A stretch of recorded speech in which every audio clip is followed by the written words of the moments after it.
బాధల్లో ఉన్నావా ఫైట్ చేయి. బ్రేకప్ అయిందా మళ్ళీ తిరిగి కంబ్యాక్ ఇవ్వు. బిజినెస్ లో ఫెయిల్ అయిందా మళ్ళీ రా ముందుకి. లైఫ్ లో ఓడిపోయినా మాట వదలండి మీరు ఫస్ట్. చావడానికే భయం లేకపోతే బ్రతకడానికి దేనికే భయం? మా లైఫ్ ఇది. మై డియర్ యూత్, నువ్వు అనుకుంటావా 10 మందిని కొట్టేస్తే గొప్ప అని? నువ్వు అనుకుంటావా నీ కోసం 10 మంది ఫ్లెక్సీలు పెడితే గొప్ప అని? నువ్వు అనుకుంటావా పొలిటీషియన్స్ నీకు తెలిస్తే గొప్ప అని? మై డియర్ ఫ్రెండ్, నిన్ను చూస్తే నాకు జాలేస్తుందబ్బా. I'm really sorry my dear friend. అది నిజం కాదు. Come to reality. నువ్వే ఎదగాలని చెప్పి 24/7 ఎవరికి ఓపిక లేవు ఇక్కడ. నువ్వు దుప్పట్లు కప్పుకొని పిచ్చోడ్లాగా ఆ పిల్ల వదిలేసిందని నువ్వు, వాడు వదిలేశాడని ఆమె కూర్చొని ఏడుపులు ఎవరికి అనవసరం.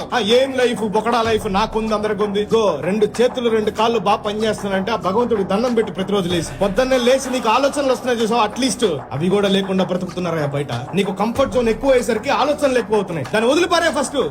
బాగా చెప్తారులే, మా లైఫ్ మాకు తెలుసులే, నేను కూడా 90 వేస్తే నీలాగానే మాట్లాడతాలే. పనికిరాని మాటలు కాదు మాట్లాడాల్సి. మాట్లాడే ప్రతి దాంట్లో నా పౌరుషం వెనకాల నా బాధలు ఉన్నాయి, నా ఫెయిలియర్స్ ఉన్నాయి. వీటన్నిటితోనే నేను ముందుకు వచ్చి మాట్లాడుతుంటా. నాకు బ్యాక్గ్రౌండ్ లేవు. 4 గ్రౌండ్ లో దున్నుతుంటే బ్యాక్గ్రౌండ్ తో సంబంధం లేదని ప్రూవ్ చేయడానికి వచ్చిన నేను. మనం ఎదగట్లేదు, మనకి డిసిప్లిన్ పోతుంది, మన కన్సిస్టెన్సీ పోతుందంటే వాళ్ళెవరు అనే ఎవడంటాడు. మనము చచ్చిపోతే కూడా పేపర్ వర్క్ కూడా ఎక్కువయ్యా మనం. ఇదే మైండ్ సెట్ మీద ప్రతిరోజు వాట్సాప్ క్వశ్చన్స్ పోతున్నాయి. ఇంట్రెస్ట్ ఉన్న వాళ్ళు కామెంట్ చేయండి. రిజిస్ట్రేషన్ లింక్ ని నేను పంపిస్తా మీకు. మీరందరూ నాకు ఇష్టమే, మీరందరూ నాకు కావాలి. కలిసి గెలుద్దామని ఒకటే కాన్సెప్ట్ మీదనే ఈ పేజ్ పెట్టిన. VR one.